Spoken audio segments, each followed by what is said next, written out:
Welcome back to Module 3. My name is Vikram Panchal and today's topic is titled Time to Terminate.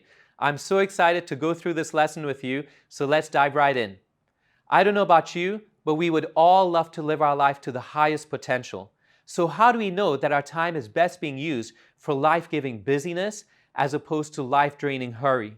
I remember several years ago when I first started ministry, I was trying to make the best impressions in the first church I was assigned to.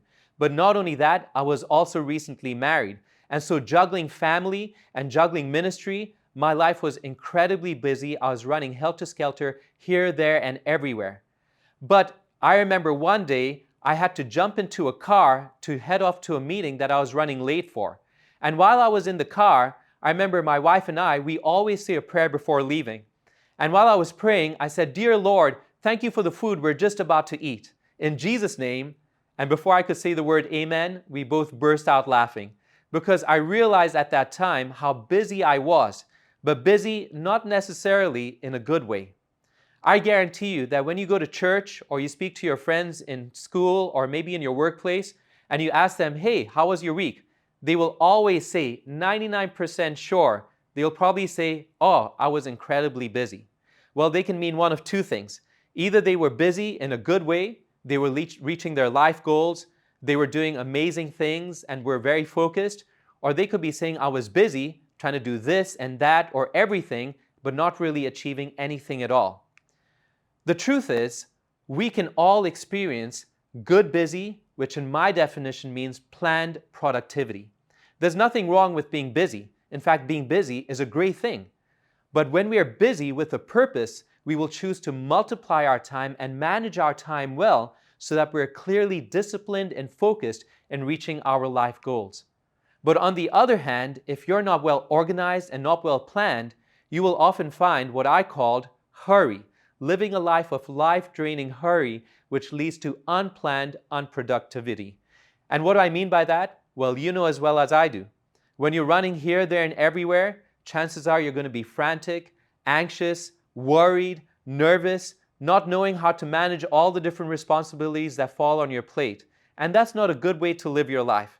So how do you make the shift from unplanned unproductivity to planned productivity so that you can be kicking your goals and achieving all the life dreams that God has called you to? Well, today I'm going to be looking at something very interesting that I've called the funnel tunnel.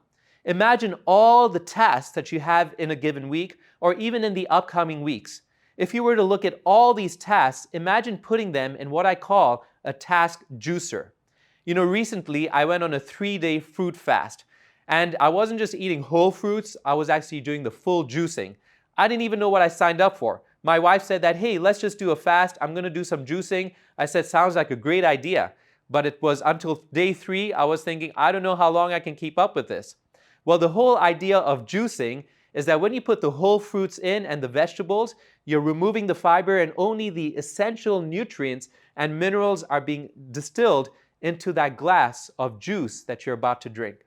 Well, that's what I'm going to be sharing with you. How do you take away all the unnecessary tasks so that you're left with the most important things that will help you to navigate your life through all the mazes and help you to steer focused on all of your life goals. So today I'll be looking at 3 major things. The first one is to eliminate things that are not necessary to your life, things that are time wasters. Next, I'm going to be looking at something that I've called automate. How can we better automate our tasks and use the best use of technology to make use of automation so we don't have to do the tasks that technology can do for us? And thirdly, I'm going to be looking at delegation.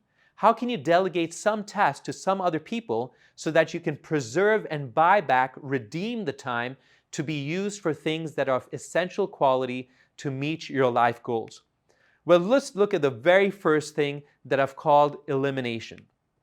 Well, when it comes to elimination, there's a lot of things that we could be looking at to eliminate tasks that are not necessary to your life. But there's 2 critical things that most people fall into, 2 traps. And the first one is called respect and honor, and the second one is being a yes man. Well, what do I mean by this? I'm going to explain it soon.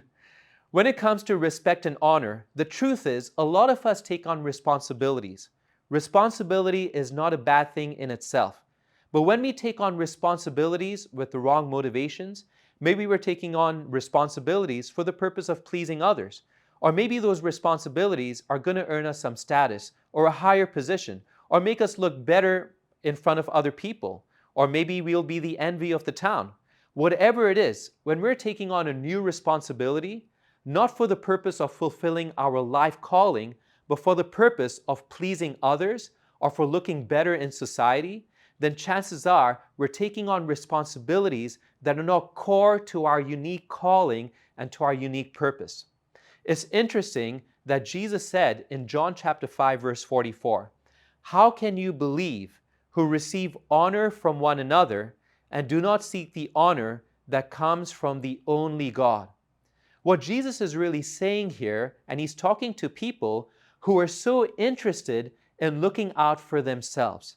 They were so interested in climbing up the corporate ladder, climbing up so that they would be noticed by everybody else, maybe have a great following on social media. That became their God. It became their life calling. But he said we're so interested in gaining honor from others when instead we should be seeking and focusing on the honor that comes from God. Well, Jesus, if you look at his life, he lived his life in a totally dramatic way. In John chapter 4, verse 34, he actually says to his disciples, "My food is to do the will of him who sent me and to finish his work." What was Jesus really saying here? He says even more important than sustaining himself was to follow the will of his Father. The beautiful thing about Jesus' life, and the reason why I believe he made such a dramatic impact in just 3.5 years of ministry, is because he was totally interested not in promoting himself, but rather in promoting the cause of his Father on earth. In fact, Jesus himself prayed, "Your kingdom come, your will be done on earth as it is in heaven." That was his driving mission statement. That was his motto that propelled him through his short life on this earth. And the truth is that when we are not interested in focusing on our own needs and on our own desires, but rather asking ourselves, what is God's will for my life? What is God's calling and what is God's purpose for my life? We will choose to use our time in a way that is a blessing to somebody else. And the truth is that Jesus himself was not ambitious for himself, because let's face it, Jesus was only 30 years old. He was at the prime of his youth. He could have done anything in his life. He was smart, he was creative, he was funny, he was a great storyteller, he had a great following. Thousands of people were following him wherever he went. And let's face it, I don't have the ability to perform any miracles. Jesus walked on water, he raised the dead. I mean, he was the complete package. There's no human being that existed like him. But instead of focusing on building his own career and building a name for himself on this earth, he was rather choosing to die to self and his personal ambitions so that he could live to be totally free for the purpose of living his life for God's will. And the truth is that when we live our life not for our will, but for the will of God, we will find that our time is better utilized. We'll be living our life for a higher, more noble purpose, to be a blessing to somebody else. So the truth is, all you need to ask yourself is, what is God's will for my life?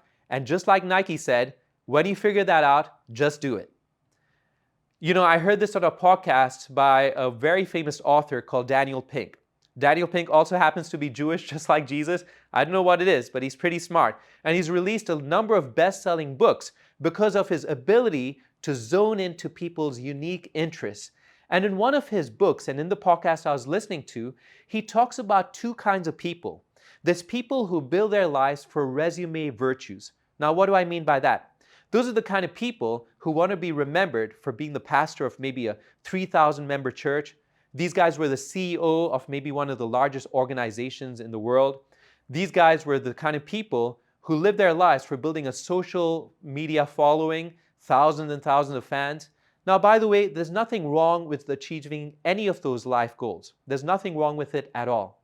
But if that is our sole focus, we're building our lives for resume virtues. But instead, Daniel Pink focuses on something else that he calls funeral virtues. He said it is much better to live our life thinking from the end to the beginning. He says, how would you want to be remembered at the time of your funeral? At that point of time, no one's talking about all of your achievements. They're talking instead of the kind of person that you were. And when Jesus died, no one really cared about all the miracles. They were instead focused on how his life was used self or disinterestedly in the benefit of other people. And the truth is that we can experience the same in our lives today as well. Resume virtues versus funeral virtues.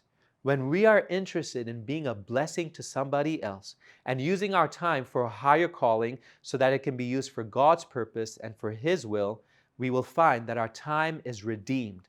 God is going to bless, and He's going to use our lives to bless many other people's lives too. The other trap that many people can fall into is becoming a yes man. Now here's the thing.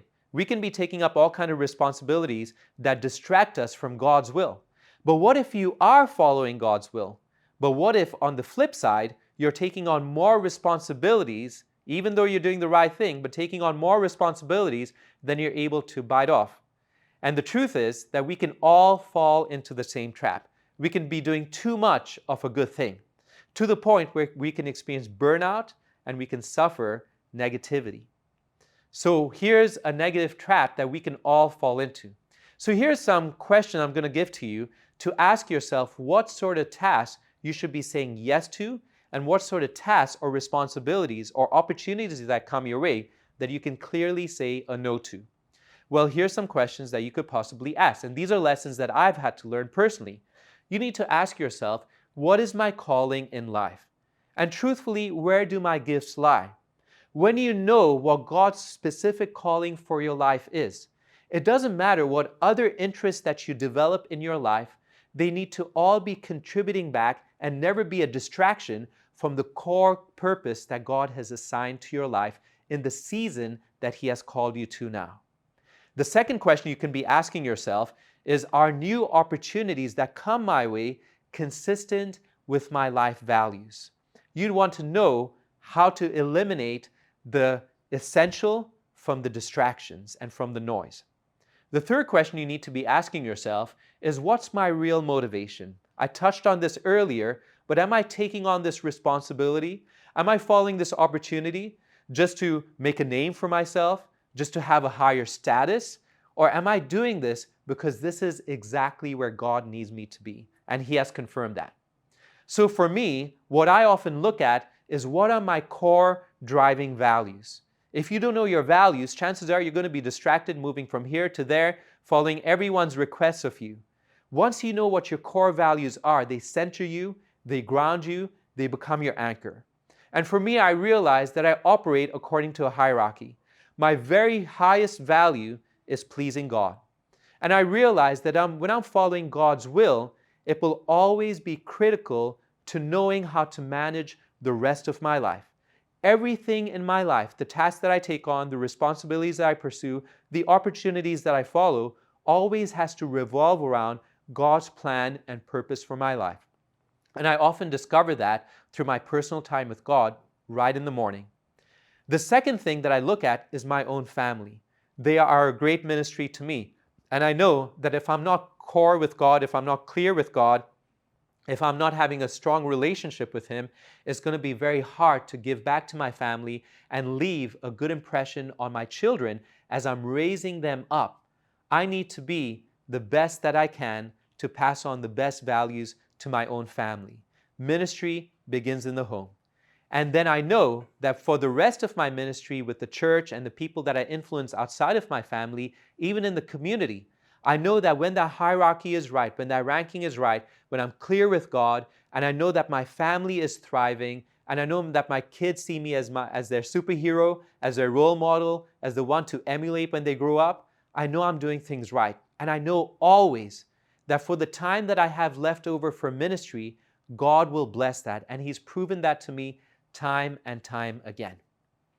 Well, here's the second thing that I want to look at after eliminating those tasks that are not essential to you, that are really time wasters. The second thing I want to look at is automation. Well, I remember recently, and I shared this with you in my previous module, My wife and I, we recently built a large greenhouse so that we can grow vegetables and be able to be self-sustaining as much as possible. It's kind of exciting when you walk into your greenhouse and you're able to pick fresh veggies and be able to cook them. My wife does a lot of that, and she's always overjoyed in all the vegetables that we're able to pick for ourselves instead of relying on the supermarket. And so one of the things that we had to do is that because our value was to invest in our young kids who had great needs, we realized we couldn't be running to and fro to manually water every single garden bed. It didn't take a lot of time, but enough time to keep us from all the other tasks that needed to be done. And by the way, if you've got young kids under the age of 5, you know exactly what I mean. Life is incredibly busy and anything can go wrong at any given time. You know what I mean. And so to shorten and to help us to create time for ourselves, we were making the decision between having a manual watering system as opposed to an automatic drip system. Well, guess what? We paid a little bit more to go for an automatic drip system. It was a little bit more of a higher investment, but we knew that because it was automated, we didn't have to go to the greenhouse every single day. If we went for a holiday, we knew the greenhouse would still be looked after. It was a small investment, but it was our way of buying back time so that we could utilize that saved time for the purpose of building our family and contribute it back to our ministry.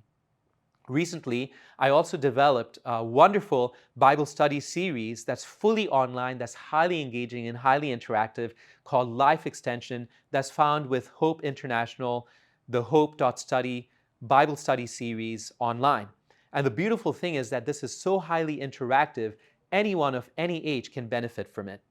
And the reason why I created this is because, I don't know about you, but if you've given Bible studies in the past, you know that if you're working with printed lessons, many times you can fall into the trap of wondering, which lesson were you up to last? Where did I finish with the student last? And the chances are you're not just studying with one person, but maybe 5, maybe 8 people. How do you juggle all those different responsibilities and remembering where each person is up to? I realize that today, especially in a post-pandemic world, it's very hard to meet up with people. People are getting busier and busier. Not as many people want to meet up in person. And so I realized that something needed to be done online to provide a solution to this problem. And so today what I find is that I meet with most of my Bible students, if not all of them, directly online via Zoom, and I simply bring up this web page with the Bible study course that was developed, and there we interact together through this medium. And it saves me so much time from having to travel from place to place. I can then focus on my family and focus on all the other responsibilities that God has assigned to my care. That's the beautiful thing of being a time multiplier. Time multipliers always think from the long-term perspective. They will always invest time now to create time for more important matters in life. The third thing I want to share with you is about delegation. Now, delegation is something I am still developing the art of learning. And that's something we all have to develop the skill in, but it's so critical. Just to give you an example, I remember when we first moved out to the countryside, we bought a small little farm that was about just over 2 acres. Now, 2 acres is not a lot of land, but it's more than maybe what most people have to manage. And the thing is that most of that land had a lot of grass. Now, when we moved in, everything was pristine, the grass was cut, it just looked beautiful, ready to move into. I just didn't have the realization that the grass will grow. And the grass grows really fast. Eventually, I realized that when I was not mowing the grass and those beautiful spring rains fell, the grass grew up and shot up about to waist height. And suddenly, our garden paradise almost looked like something that was a forest. And I realized my wife was saying, you better get something done about this. We need to find our way out of this house. It's going to be like a jungle. And so I had to buy a push mower, and I was going through 2¼ acres using my push mower to get rid of all that grass. But to do that, I had to wear safety glasses, I had to wear a helmet, I even had to cover myself with foam because I realized that stones that were hidden in the grass were spitting from the mower and were banging against my knees. So for my protection, I had to wear some foam and all the safety gear. I looked really hilarious. But when I finished the mowing after maybe 4 or 5 hours and I was exhausted, I realized that all these grass shoots had filled that foam because of all the mowing. And I was thinking, I'm so thankful the foam took the punishment instead of me. But that's what my experience was like moving into that farm, and we had to survive by mowing all this grass that we found in 2¼ acres of land. But I realized that we can't keep this going on forever. It takes too much time. I had too many responsibilities on my plate. I couldn't do this year on year and multiple times in 1 year. But it so happened that things got even more complicated when my first son, Nahum, was born. And I realized I even had less time now to invest in looking after our farm. But it so happened that when I did not have time, God performed a miracle. My wife was a stay-at-home mom, and even though we are well looked after, I realized that the government classified us as a low-income household. And because of that, the government was willing to give us a subsidy, an investment to provide for our needs. And we didn't even see this coming. Because the child was born, the government was kind and they gave us a handout every single month. And it's with that handout that came out from literally nowhere, we were able to pay somebody to look after our lawn and to keep the grass down. Well, that was in year 1. It gets even more interesting. The very next year, we had our second child was born. Her name is Hosanna, and she's now 3 years old. And so when our second child was born, I had even less time. And in the midst of all that, I remembered, oh boy, what am I going to do now? The grass has grown again. I'm not sure how I'm supposed to keep on top of all this grass. It's getting ridiculous. But it so happened that one morning, I heard the sound of a loud whir. And my wife was saying, where's that coming from? Where's that noise coming from? And so I ran outside the door, and from the corner of my eye, I could not believe what I was seeing. There was a big ride-on mower that was slashing the grass on our land. And I was thinking, who on earth is that? And as I looked closer, I realized it was my neighbor. He realized our need. He knew that we had young kids, and he came out to give us a hand, and he mowed all the grass for us that year. And I was thinking, thank you, Lord, for answering our prayers that we didn't even pray, but God knew our needs. He multiplied our time so that we could be used to be a blessing to our family and to be a blessing to other people that we were ministering to in our church. And then by year 3, the story gets even more interesting. Those kind neighbors that I once relied on, they moved out and new neighbors came in and they brought 16 horses into their land. And so to make friends with them, we actually bought them a few freshly baked loaves of bread, and in return, they offered to give us one of their horses for a short period of time. And I was thinking, the horse eating grass, I'm not sure how long this is going to take. It's just one horse. But steadily, the horse was moving at 1 horsepower, little bit by little bit, and was chewing that grass.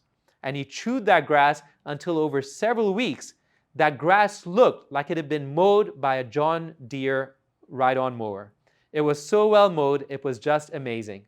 And it's not a surprise that that horse was called Diamond King.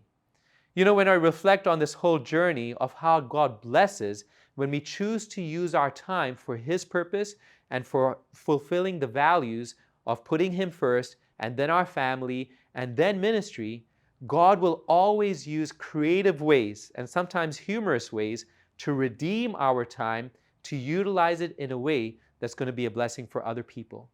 And when I realized, and I look back at those last 3 years, I realized that in the first year, God gave us the government to provide money into our hands, to pay somebody else. He sent us human beings. In the second year, He sent us an angel in the form of the disguise of our neighbor. In the third year, God even upped it to another level. He sent us the king, the Diamond King that I call the horse. And that's how God works.